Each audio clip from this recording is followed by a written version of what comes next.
Nah, One Piece chapter 1188 ini berakhir dengan situasi yang sangat mengkhawatirkan. Luffy kembali berada di ambang kekalahan setelah ditusuk oleh Void Sword milik Im Sama. Namun justru dari kondisi inilah muncul sebuah teori yang sangat menarik. Bagaimana jika Luffy sebenarnya masih memiliki satu perlindungan terakhir yang telah disiapkan Joy Boy sejak 800 tahun yang lalu?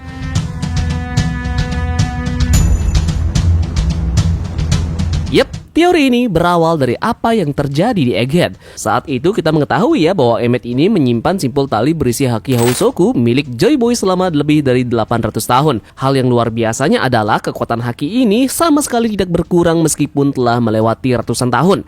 Joy Boy bahkan telah memberikan instruksi yang sangat jelas. Simpul itu hanya boleh dilepaskan ketika nyawa Emmet atau orang yang ingin ia lindungi benar-benar berada dalam bahaya. Dan ketika simpul tersebut akhirnya dibuka, haki Joy Boy pun muncul sebagai bantuan dari masa lalu untuk menyelamatkan masa depan. Peristiwa ini membuktikan satu hal yang sangat penting. Dalam One Piece, kekuatan seseorang ternyata bisa diwariskan dan disimpan selama ratusan tahun tanpa kehilangan daya. Lalu sekarang muncul pertanyaan yang jauh lebih besar.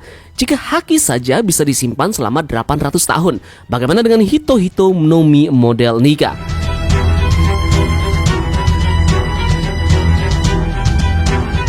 Kita tidak boleh melupakan penjelasan dari Vegapunk bahwa buah iblis memiliki kehendaknya sendiri. Pernyataan ini pun membuka kemungkinan bahwa buah Nika ini bukan lagi memberikan kemampuan Gear 5 saja, tetapi juga menyimpan sesuatu yang berasal dari masa lalu. Bisa jadi buah tersebut masih membawa kehendak Joy Boy, kehendak Nika, atau bahkan sebuah mekanisme perlindungan terakhir yang hingga kini masih belum pernah aktif. Teori ini pun semakin menarik jika kita mengingat apa yang terjadi di Wano Kuni. Saat melawan Kaido, Luffy sebenarnya telah dinyatakan kalah. Jantungnya bahkan sempat berhenti berdetak. Namun secara tiba-tiba, Drum of Liberation mulai berbunyi membangkitkan kembali Luffy dan mengaktifkan Gear 5 untuk pertama kalinya. Ini artinya, ketika Luffy berada di ambang kematian, buah Nika menunjukkan bahwa ia memiliki kemampuan untuk bereaksi secara otomatis. Kalau hal itu pernah terjadi sekali, apa mungkin hal yang sama juga akan kembali saat Luffy menghadapi Im Sama di negeri Elbaf ini? Bahkan bukan tidak mungkin, kali ini yang bangkit bukan lagi Gear 5 biasa, melainkan versi baru dari Drum of Liberation yang telah disiapkan oleh Joy Boy sebagai perlindungan terakhir jika suatu hari nanti Nika kembali menghadapi musuh yang sama. Jika ini benar, maka kekalahan Luffy di chapter kemarin bukanlah akhir dari pertarungan. Sebaliknya, itu bisa jadi syarat untuk membangkitkan kekuatan yang selama ini tersembunyi di dalam buah nikahnya. Kekuatan yang mungkin telah ditinggalkan oleh Joy Boy sejak 800 tahun yang lalu agar penerusnya memiliki kesempatan terakhir untuk mengalahkan Im Sama.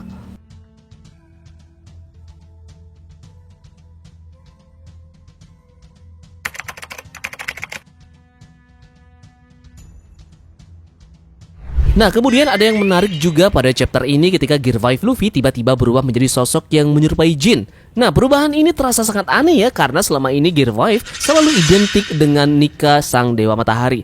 Lalu, mengapa Oda Sensei tiba-tiba memilih simbol Jin? Salah satu teori yang paling menarik tentu saja adalah bahwa perubahan ini bukan lagi desain baru, melainkan petunjuk tentang hakikat sebenarnya dari kekuatan dari Luffy. Dalam berbagai mitologi Timur Tengah, Jin dikenal sebagai makhluk yang mampu mengabulkan harapan dan mewujudkan keinginan. Sementara itu, sejak awal cerita, Nika juga selalu digambarkan sebagai sosok yang membawa kebebasan, tawa, dan juga harapan bagi orang-orang yang tertindas.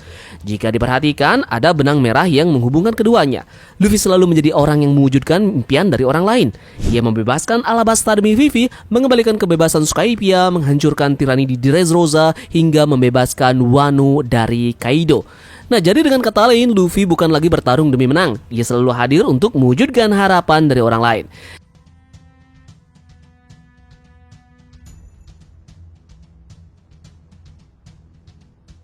Jadi, oleh karena inilah, wujud Jin bisa menjadi simbol bahwa kekuatan Nika bukan lagi tentang kebebasan, tetapi juga tentang mengabulkan harapan dari dunia. Di sisi yang lainnya, Oda pun tampaknya memang sengaja membuat kontras ini dengan Im Sama. Jika Luffy melambangkan harapan yang diberikan kepada orang lain, maka Im Sama justru melambangkan takdir yang dipaksakan. Selama ratusan tahun, Im Sama mengendalikan sejarah, menghapus abad kekosongan, dan menentukan siapa yang boleh mati dan boleh hidup, bahkan mengendalikan arah dunia sesuai dengan keinginannya. Ini artinya kedua karakter ini mewakili dua filosofis yang saling bertolak belakang. Luffy menggunakan kekuatannya untuk mewujudkan mimpi dan harapan orang lain, sedangkan Im Sama menggunakan kekuatannya untuk mewujudkan keinginannya sendiri, meskipun harus mengorbankan kebebasan seluruh dunia.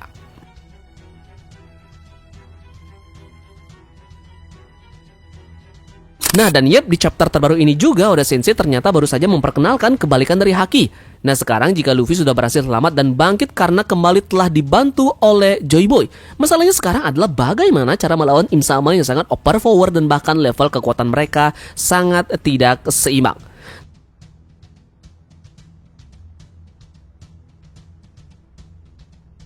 Salah satu hal yang perlu diwaspadai tentu saja adalah bagaimana memanfaatkan lingkungan di sekitarnya dan bahkan bisa memberikan tenaga baru kepada Im Sama. Oda Sensei mungkin sedang memberikan petunjuk mengenai konsep kekuatan baru yang menjadi kebalikan dari Haki. Selama ini kita mengenal Haki sebagai kekuatan yang berasal dari energi, kemauan, dan semangat seseorang. Dalam One Piece, Haki memang lahir dari dalam diri penggunanya. Bahkan di Wano sendiri, Hyogoro menjelaskan bahwa Ryuo dengan konsep aliran bunga sakura ini, Haki yang mengalir keluar dari tubuh pengguna untuk memperkuat serangan tanpa harus menyentuh lawan secara langsung.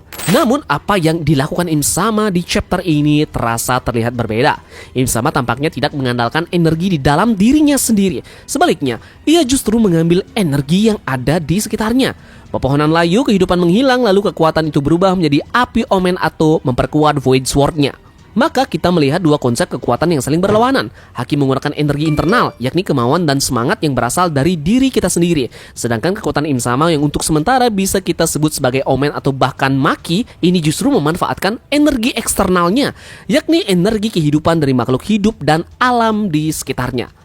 Konsep ini seperti sebenarnya memiliki kemiripan dengan filosofis meditasi yang berasal dari Hinduisme, kemudian berkembang dalam berbagai ajaran lain seperti Buddhisme. Dalam konsep inilah seseorang tidak hanya memanfaatkan energi dari dalam dirinya sendiri, tetapi juga dapat menyatu dengan energi dari alam semesta.